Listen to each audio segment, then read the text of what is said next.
Human blood group. हम लोग पढ़ रहे थे कोडोमिनेंस, इसके पहले एक लेक्चर आपने नहीं देखे हैं तो जाके देख लीजिएगा। आज हम लोग पढ़ने जा रहे हैं ह्यूमन ब्लड ग्रुप के बारे में, क्योंकि इससे एक क्वेश्चन नीट में 100% आने के चांस होते हैं।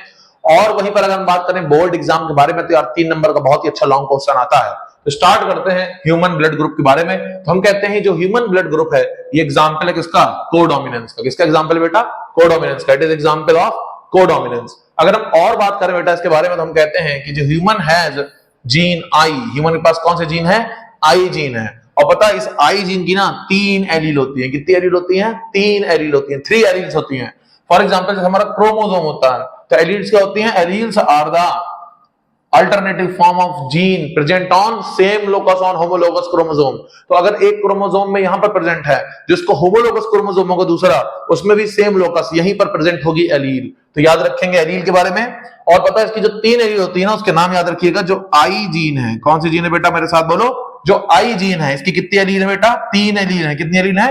3 एलील्स हैं। एक है बेटा आई, या फिर हम कह देंगे आई ओ, स्मॉल आई या फिर आई ओ, बात एक ही है, ठीक है ना।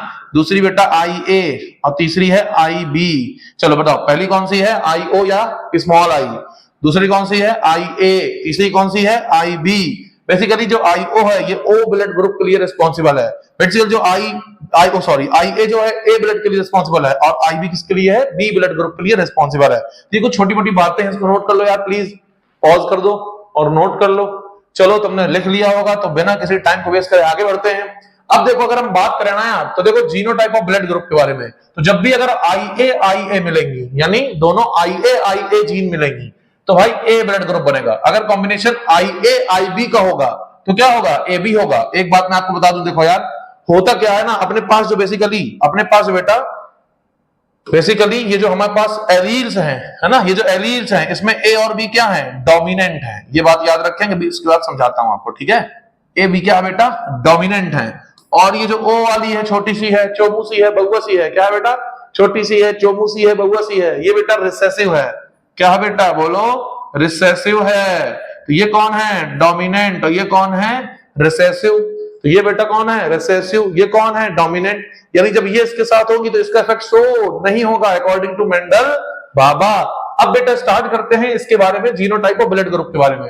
तो जब आई ए मिलेगा, दोनों ए हैं तो बनेगा ए ब्लड ग्रुप। क्या बनेगा बेटा? मेरे साथ बोलो, ए ब्लड ग्रुप। अगर बेटा आई बी है तो दोनों डोमिनेंट है, आई ए भी डोमिनेंट है और आई बी भी डोमिनेंट है, तो ब्लड ग्रुप हो जाएगा ए बी।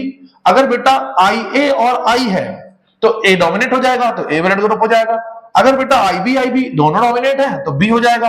अब मान लो आई बी और स्मॉल आई यानी बोले तो ओ ब्लड ग्रुप के लिए, तो ये क्या है बेटा? बोलो रिसेसिव। और ये क्या है बेटा? डोमिनेंट। जो डोमिनेंट होगी वो एक्सप्रेस करेगी और रिसेसिव वाली क्या हो जाएगी बेटा? बोलो एक्सप्रेस नहीं करेगी, तो इसलिए वो रिसेसिव है तो बी ब्लड ग्रुप हो जाएगा। और बात करें अगर हम दोनों जब दोनों आई होंगी, रिसेसिव होंगी, तभी ओ ब्लड ग्रुप होगा। यानी जिसके अंदर ओ ब्लड ग्रुप होता है ना बेटा उसके अंदर दोनों रिसेसिव एलील्स होती हैं। अब यार नीट में एक बार क्वेश्चन आया कि जो बेसिकली ह्यूमन ब्लड ग्रुप है किसका एग्जांपल है? तो ये एग्जांपल है मल्टीपल एलीलिज्म का। अब ये मल्टीपल एलीलिज्म क्या है? ध्यान से सुनना प्लीज। होता क्या है, देखो हम इंसान क्या है? डिप्लॉयड ऑर्गेनिज्म है ना। डिप्लॉयड यानी 2n, यानी हमारी जो बॉडी है, एक सेकेंड बेटा, एक सेकेंड, हमारी जो बॉडी है, हमारी जो क्या है बेटा? बोलो, हमारी जो बॉडी है उसमें कितनी, बोलो उसमें कितनी है? हाँ, उसमें कितनी एलील है? बोलो 2। यानी हम लोग क्या बेटा? डिप्लॉयड हैं। क्या है बेटा? बोलो डिप्लॉयड हैं। यानी n की 2n, हम लोग 2n हैं। तो हमारे अंदर बेसिकली कितनी एलील्स होती हैं? 2 एलील्स होती हैं। लेकिन ये एग्जांपल है मल्टीपल एलीलिज्म का। बेटा यहाँ एक है, दो की 4 है, खुद को संभालो। 4 नहीं बेटा, 3 है। एक है, हाँ बताया था, देखो और देखो इधर, एक कौन है? आई जीन। मेरे साथ बोलोगे याद हो जाएगा, याद करा दूंगा। एक कौन है? आई जीन। दूसरी कौन है? आई ए जीन। तीसरी कौन है? आई बी जीन। चलो चलो बताओ, एक कौन है? आई जीन, दूसरी आई ए जीन, तीसरी आई बी जीन। अब ध्यान से सुनना, कहां से सुनना? कान से। ध्यान से सुनना बेटा। हमारे पास जो बेसिकली 3 एलील्स हैं, हमारी बॉडी में तो 2 होती हैं, है ना। इसका मतलब ये पॉपुलेशन में 3 पाई जाती है। नहीं, एक इंसान के अंदर 2 ही है, खुद को संभालो। एक के अंदर 3 कैसे हो जाएंगी? हम लोग डिप्लॉयड ऑर्गेनिज्म है, हम लोग क्या है? 2n, डिप्लॉयड ऑर्गेनिज्म है। तो हमारे अंदर कितनी होंगी? बोलो 2 एलील्स होंगी। कितनी होंगी बेटा? 2 एलील्स होंगी। तो फिर तो याद रखना कि ये जो एलील, ये बेसिकली जो एलील्स हैं ये होती हैं किसके कारण? म्यूटेशन के कारण। किसके कारण? म्यूटेशन के कारण। तो नीट में क्वेश्चन आया था, ये किसका एग्जांपल है? मल्टीपल एलीलिज्म का। और पूछा था मल्टीपल एलीलिज्म किसके कारण अराइज होता है, तो आंसर क्या जाएगा? म्यूटेशन। क्या जाएगा बेटा बोलो? म्यूटेशन। क्या जाएगा बेटा बोलो? म्यूटेशन। अबे मेरे साथ बोलोगे तो याद करा दूंगा भाई, मेरे स्टाइल पे तुम ध्यान देना, एकदम तगड़ा वाला ऐसा याद करा दूंगा ना कि मजा आ जाएगा। ठीक है ना? इधर आओ इधर आओ बेटा। GKB, you know GKB, you know GKB. GKB यानी ज्ञान की बात। मुझसे पढ़ रहे हो ना भाई, तो ज्ञान तो लेना जरूरी है। तो जीकेबी यानी ज्ञान की बात। तो बताता हूं तुमको, देखो जीकेबी कहती है कि बेसिकली जो ह्यूमन ब्लड ग्रुप है, क्या बेटा? ह्यूमन ब्लड ग्रुप है, इसमें एक जीन होती है। कितनी जीन होती है? एक जीन होती है। अब हमने पढ़ा कौन सी जीन है, वो है आई जीन। कौन सी जीन है बोलो? आई जी नहीं है, आई जी नहीं है ना? I gene. कौन सी जीन बेटा बोलो? I gene. I for not Israr sir, I मतलब आई जीन। ठीक है ना बेटा? अगर हम बात करें एलील, तो कितनी एलील हैं बोलो? 3 एलील हैं। कितनी एलील्स हैं? 3 एलील्स हैं। कितनी एलील्स हैं बेटा? 3 एलील्स हैं। अगर हम बात करें और, तो बेटा 4 तरह के फिनोटाइप हैं। कितने तरह के फिनोटाइप हैं बोलो? 4। अब ये सर फिनोटाइप क्या है ये बताइए। हाँ सर ये फिनोटाइप क्या है ये बताइए। हम तो एकदम छोटे हैं, चोमू हैं, बउआ हैं, हमको फिनोटाइप नहीं पता, आप बताइए। तो चलो मैं बताता हूं। फिनोटाइप यानी जो हमको दिखता है, हमें कितने तरह के बंदे देखना है जिनके ब्लड ग्रुप है। जैसे एक ए ब्लड ग्रुप है, सॉरी एक ओ ब्लड ग्रुप हो गया, लिख लेते हैं 1। ये देखो ए ब्लड ग्रुप 2 लोग का हो सकता है, तो एक फिनोटाइप हो गया 2। फिर ए बी एक ही लोग का है। बहुत बढ़िया, क्या बात है। सिर्फ ए बी कितना है बोलो? एक ही लोग का है ना? और बताओ 2 लोग का क्या है? बी है। तो बेसिकली ब्लड ग्रुप कितने तरह के हमको मिले? 1 मिला, 2 मिला, 3 मिला, 4 मिला। यानी 2 ये हैं, 2 ये हैं, एक ये है, एक ये है। कितने तरह के हैं? तो एक तरह का ये है, एक तरह का ए है, एक तरह का बी है और एक तरह का ओ है। टोटल 4 फिनोटाइप है। समझ गए? जीनोटाइप कितने होंगे? 6 जीनोटाइप होंगे बेटा। कितने जीनोटाइप होंगे? 6 जीनोटाइप होंगे। अब सर ये जीनोटाइप क्या है? अबे जीनोटाइप यानी जेनेटिक कंपोजिशन। जैसे कि कौन कौन सी एलील मिलके बन रही हैं। देखो एक कॉम्बिनेशन हो गया IA का, एक हो गया IA-IB का, एक हो गया IA-IO का, एक हो गया IB-IB का, और एक हो गया IB-IO, दूसरा हो गया IO-IO। तो बेसिकली 6 के 6 कॉम्बिनेशन मिले। तो याद रखना सबसे इंपॉर्टेंट नीट के लिए जीकेबी। जीकेबी यानी ज्ञान की बात। इसरार सर से पढ़ रहे हो तो जीकेबी दूंगा, वो जीकेबी काम आएंगी तुम्हारे नीट में, तुम्हारे एग्जाम में, स्कूल में, तो उसको याद रखना। ठीक है ना? तो भाई एक जीन की 3 एलील्स हैं, 4 फिनोटाइप, 6 जीनोटाइप। मेरे साथ बोलो, बोलो एक जीन की 3 एलील, 4 फिनोटाइप, 6 जीनोटाइप। एक जीन की 3 एलील, 4 फिनोटाइप, 6 जीनोटाइप। कोई पूछे वो जीन कौन सी है? आई जीन है। बहुत बढ़िया। कोई पूछे जीन कौन सी है? आई जीन है। कोई पूछे एलील कौन सी है? एक IA है, एक IB है, एक IO है। IA-IB डोमिनेंट है, IO रिसेसिव है। कोई पूछे फिनोटाइप कौन सा? A blood group, B blood group, O blood group और AB ब्लड ग्रुप। कौन सा? AB-AB-O। अब बेटा बात करें फिनोटाइप के बारे में, तो कॉम्बिनेशन याद रखना IA-IA, IB-IB, IA-IB, IA-IO, IB-IO और IO-IO। तो IA-IA एक बार, IB-IB एक बार, फिर IO-IO एक बार, फिर IA-IB एक बार, फिर IO का A के साथ और O का B के साथ परम्यूटेशन कॉम्बिनेशन लगाने हैं। ठीक है बेटा? ठीक है, ध्यान देना, नोट कर लो। बहुत बढ़िया, क्या नोट किया है? बहुत बढ़िया, क्या नोट किया है? पॉज करके नोट करेंगे। बहुत बढ़िया। अब बेटा ये कुछ एनसीईआरटी की टेबल है। एनसीईआरटी में एक टेबल देती है, इसके बारे में देखते हैं इसको। तो एनसीईआरटी कहती है भाई 4 चीजें। कहता है एलील फ्रॉम पेरेंट ए। ये तो समझा रहा हूं ना भाई, इससे तुम्हारा नीट के बहुत सारे क्वेश्चंस आते हैं। कहेगा एक पेरेंट का ब्लड ग्रुप ये है, दूसरे पेरेंट का ब्लड ग्रुप ये है। तो जो उनका बउआ है, जो छोटा चोमू बउआ पैदा हुआ, अभी भी डिलीवरी हुई है, बताओ उसका ब्लड ग्रुप क्या होगा? अभी बताते हैं बेटा मुन्ना, आओ बताते हैं। देखो इधर, तो ध्यान से सुनना। एक पेरेंट है जिसका, हाँ एक पेरेंट है जिससे ये वाली एलील आएगी। दूसरे पेरेंट से कौन सी एलील आएगी बेटा? ये वाली आएगी। फिर दोनों जब मिलेंगे तो जीनोटाइप ऑफ स्प्रिंग यानी बउआ का क्या बनेगा? ये मान लेते हैं मेल का है यानी पापा का है, ये किसका? फीमेल यानी बोलो अम्मा यानी मम्मी का है। और ये बेटा हाँ यू नो अम्मा देख तेरा मुन्ना बेगल आ जाए। और ये बेटा कौन है बोलो? ये तुम्हारा बउआ है। तो जब इनको मिलेगा एलील तो ब्लड ग्रुप बनेगा। Blood group type of organism पे डिपेंड करता है। किस पे डिपेंड करता है? टाइप ऑफ ऑर्गेनिज्म पे। जैसे अगर हम देखें तो IA हमारे पास एक क्या है? एलील अम्मा से आई है, सॉरी किससे? पापा से आई है। और IB किससे आई है बोलो? बहुत बढ़िया। IA-AB किससे आई है? मदर से। तो बनेगा IA-IA और दोनों IA हैं तो A ब्लड ग्रुप हो जाएगा। सिमिलरली A और B आएगा क्योंकि दोनों डोमिनेंट है तो IA-IB यानी AB ब्लड ग्रुप आ जाएगा। अगर हम और देखें बेटा तो IA और I है और ये रिसेसिव है, दब जाएगी, छोटी है, चोमू है, बहुआ है, दब जाती है, बहुत बढ़िया। तो ये डोमिनेंट है और ये डोमिनेंट हो जाएगी, तो जब ये डोमिनेट हो जाएगी और ये दब जाएगी और ये डोमिनेट हो जाएगी तो इसका ब्लड ग्रुप आएगा, यानी A आएगा। क्या आएगा बेटा? A आएगा। और IB और IA है तो दोनों डोमिनेंट है, तब भी AB आएगा, तो AB बन गया। बोलो सही है?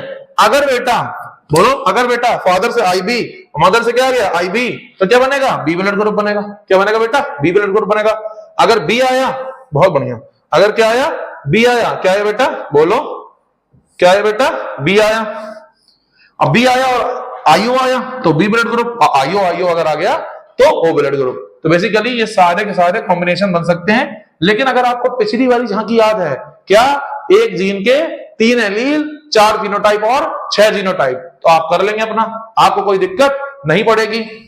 और अगर हम बात करें तो भाई देखो, ये एनसीईआरटी की लाइन है और रिसेंटली नीट में पूछा भी गया था, इससे क्वेश्चन भी कराएंगे, तो ध्यान से सुनना। पहले एनसीईआरटी की लाइन कहती है, क्या कहती है? ध्यान सुनना। कहती है the plasma membrane of the red blood cells, जो आरबीसीज हैं उसकी जो प्लाज्मा मेम्ब्रेन होती है बेटा, उसमें शुगर पॉलीमर्स होते हैं दैट प्रोट्रूड, जो बेसिकली बाहर की ओर निकले होते हैं from the surface and kind of sugar controlled by the gene. Basically होता क्या है कि जो हमारी आरबीसी की प्लाज्मा मेम्ब्रेन है उससे क्या होती है? छोटी छोटी शुगर्स निकलती हैं, जिसको कौन कोड करती है? बोलो, आई जीन करती है।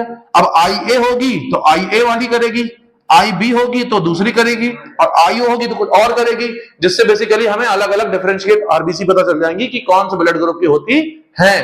अब ये वाली झांकी याद रखना, ये कौन है हमारा? बोलो, I जीन है। ये कौन सी जीन है बेटा? बोलो, I जीन है। और I जीन हमारी जो ना ब्लड, ये देखा ना, ब्लड की बूंद, ना जिंदगी के लिए एक बूंद, भाई ब्लड डोनेट करना बहुत जरूरी है, सुन रहे हो? ये ध्यान देना, डोनेशन का सिंबल है। और देखते हैं, एक ब्लड ग्रुप की 4-4 है, 4-4 है, बताओ भाई, एक की 4-4 है। पहला कौन है? A, B, O और AB, AB, O और AB। फिर किसी लेक्चर में बात करेंगे कि AB, AB, O में कौन रेयर है, कौन तुरंत मिल जाएगा, कौन रास्ते चलते पड़ा रहता है, समझ रहे? और इधर देखते हैं एनसीईआरटी का क्वेश्चन। कौन सा क्वेश्चन? एनसीईआरटी का फायर। और देखते हैं भाई, तो क्वेश्चन कहता है how many phenotypes are possible, कितने तरह के फिनोटाइप पॉसिबल इसमें हो सकते हैं ह्यूमन ब्लड ग्रुप में। तो एनसीईआरटी में क्वेश्चन लिखा था पैराग्राफ में कि ह्यूमन ब्लड ग्रुप में कितने तरह के, बोलो, फिनोटाइप हो सकते हैं। तो हम तो सब बता देंगे, उसने पूछा फिनोटाइप, हम तो खानदान बता देंगे। और देखते हैं जीनोटाइप कितने होते हैं? बोलो, 6 होते हैं। फिनोटाइप कितने होते हैं? बोलो, 4 होते हैं। अब 4 कौन से होते हैं? तो इसका आंसर ये लिखा है, जो दिख रहा है वही फिनोटाइप, जो दिख रहा है वही फिनोटाइप, और जो जेनेटिक कंपोजिशन वो कौन है? जीनोटाइप। तो ABO, तो बस आंसर चला गया। एक की 4-4, तो नोट करो इसको पॉज करके। लिखा है, बहुत बढ़िया। क्या लिखा है? अब यार एनसीईआरटी में ना यार एक नोट दिया है, 10 का 20 का इंपॉर्टेंट नोट, 10 का 20 का इंपॉर्टेंट नोट। ध्यान सुनना बेटा प्लीज। कहता है एंटीजन, अबे गधे, एंटीजन। तो बेटा ध्यान देना, नोट नंबर 1 10 का 500 का। अरे भाई 500 का नोट नहीं बेटा, इंपॉर्टेंट नोट है, ठीक है ना? एंटीजन क्या कहता है? सॉरी, नोट नंबर 1 क्या कहता है? 2 नोट है, नोट यानी इंपॉर्टेंट पॉइंट, नोट यानी इंपॉर्टेंट पॉइंट, कोई 500,000 का नोट नहीं, ठीक है? तो बेटा जो बेटा नोट नंबर 1 वो कहता है antigen present in RBC. Antigen कहां होता है? आरबीसी। और उसका जो एंटीबॉडी होता है वो कहां होता है? बोलो, प्लाज्मा में। तो ब्लड के प्लाज्मा में एंटीबॉडी है, और ब्लड की आरबीसी में क्या है? एंटीजन है। जैसा होगा एंटीजन वैसा होगा ब्लड ग्रुप। क्या कहा? जैसा होगा एंटीजन वैसा होगा ब्लड ग्रुप, और जो होगा ब्लड ग्रुप उसका उल्टा होगा एंटीबॉडी। क्योंकि देखो यार, तुम्हारे पास ए एंटीजन है और तुम्हारे पास ए एंटीबॉडी है, तो तुम्हारी ए एंटीबॉडी तुम्हारे एंटीजन को पेल पेल के मारेगी, और तुम नमस्ते, अगले दिन भगवान के पास पहुंच जाओगे। तो तुम पहुंचो ना, तुम्हारा नमस्ते हो ना, तो और समझाते हैं। इधर देखो भाई, आओ झांकी देखते हैं, जिसे झांक के बनाए उसे झांकी कहते हैं। तो और देखते हैं बेटा, अगर हम बात करें ब्लड ग्रुप के बारे में, एक ब्लड ग्रुप है कि 4-4 है, 4-4 है। कौन कौन से हैं? ए है, बी है, AB और O है। कौन है? ए है, बी है, AB और O है। अबे बहुत इजी कर दूंगा भाइयों यार, मेरे साथ बोल के पढ़ो। ए है, बी है, AB और O है। Antigen are present on RBC. NCERT भी कह रही है एंटीजन कहां होता है? आरबीसी में। तो देखो भाई, अगर ए एंटीजन है तो ए ब्लड ग्रुप, जिसका ब्लड ग्रुप बी उसके अंदर बी एंटीजन होगा, जिसका ब्लड ग्रुप AB उसके अंदर दोनों एंटीजन होंगे, जिसके अंदर O ब्लड ग्रुप है, O यानी बाबा जी का ठुल्लू, उसके अंदर कोई एंटीजन नहीं होगा, नील होगा। क्या होगा? नील होगा। अब आगे देखेंगे, तो एंटीबॉडीज इन प्लाज्मा। कौन सी बॉडीज? एंटीबॉडी। कौन सी बॉडी? एंटीबॉडी। ध्यान सुनना बेटा, जो एंटीबॉडी होती है प्लाज्मा में। अब तुम्हारे पास ए एंटीजन है, तो अगर तुम्हारे पास ए एंटीबॉडी होगी ना, तो ये इसको बहुत मारेगी, इतना दौड़ा दौड़ा के मारेगी, क्योंकि सेम एंटीबॉडी सेम एंटीजन को दौड़ा दौड़ा मारती है। तो तुम्हारे अंदर उसकी अपोजिट एंटीबॉडी होगी। क्या होगी? उसकी अपोजिट होगी। चलो बताओ, B blood group B blood group होगा तो एंटीबॉडी क्या होगी? बोलो, ए होगी। अगर ब्लड ग्रुप ए बी है तो एंटीबॉडी अगर उनमें से कोई भी होगी दौड़ा दौड़ा मारेगी, इसलिए हमारे पास नील यानी कोई एंटीबॉडी नहीं है। और अगर हमारे पास क्या है? बोलो, ओ ब्लड ग्रुप है। क्या बेटा? ओ ब्लड ग्रुप है, तो हमारे पास एंटीबॉडी दोनों होंगी। क्यों? क्योंकि एंटीजन कोई नहीं है तो एंटीबॉडी दोनों है। तो याद रखना, जो होगा एंटीजन वही होगा ब्लड ग्रुप, उसकी उल्टा होगी एंटीबॉडी। चलो बताओ, रिवाइज करो मेरे साथ। अबे बोलोगे तो याद करा दूंगा। कॉन्फिडेंस आता, क्या था? कॉन्फिडेंस। और स्टूडेंट के पास कॉन्फिडेंस की कमी होनी नहीं चाहिए, ठीक है ना? तो अगर ए एंटीजन है तो ए ब्लड ग्रुप, एंटीबॉडी होगी बी। अगर बी एंटीजन है तो बी ब्लड ग्रुप, एंटीबॉडी होगी ए। अगर ए बी ब्लड ग्रुप है तो एंटीजन होगा कोई नहीं और एंटीबॉडी होगी, सॉरी, अगर ए बी ब्लड ग्रुप है तो एंटीजन होगा ए बी और एंटीबॉडी कोई नहीं। और अगर ब्लड ग्रुप ओ है तो फिर एंटीजन नहीं होगा और एंटीबॉडी एक होगी, दोनों होगी, दोनों होंगी। क्या बोल रहा है भाई? याद करा देंगे जरा बेटा। डोनर्स ग्रुप कौन देगा? कौन देगा? देने वाला केस बहुत इंपॉर्टेंट है। अगर आपका ब्लड ग्रुप ए है, अगर आपका ब्लड ग्रुप ए है तो आपको ए भी देगा, ओ भी देगा। यार ना, ओ देने के लिए बना है। इस धरती में जो देता है वो ओ है, समझ रहे हो? बोलो, जो हमेशा दे, बहुत बढ़िया, जो सबको दे वो ओ है। वो सबको देता है। और देखते हैं, हाँ, अगर आपका ब्लड ग्रुप ए है तो आपको ए भी देगा, ओ भी देगा, ठीक है ना? अगर आपका बी है तो आपका बी है तो बी से ले लोगे। और हमेशा सबको कौन देता है? ओ, तो ओ से भी ले लेना। अगर आपका ए बी है, अब आप ए बी हैं तो ए का भी ले लेंगे, बी का भी ले लेंगे, ठीक है ना? ओ तो सबको देता है कि नहीं? तो ए कर लेंगे, बी कर लेंगे, ओ कर लेंगे। ए बी तो आपका ए बी है तो ए बी आपको देगा ही देगा। ओ सबको देता है, ओ को कोई नहीं देता। ओ को देने वाला ओ ही है यार, ओ को देने वाला ओ ही है। तो बनाओ भाई, क्यों बैठे हो खाली? बनाओ झांकी। तो बहुत बढ़िया भाई, आज का लेक्चर हो गया खत्म। Thank you. और मैं फिर आऊंगा।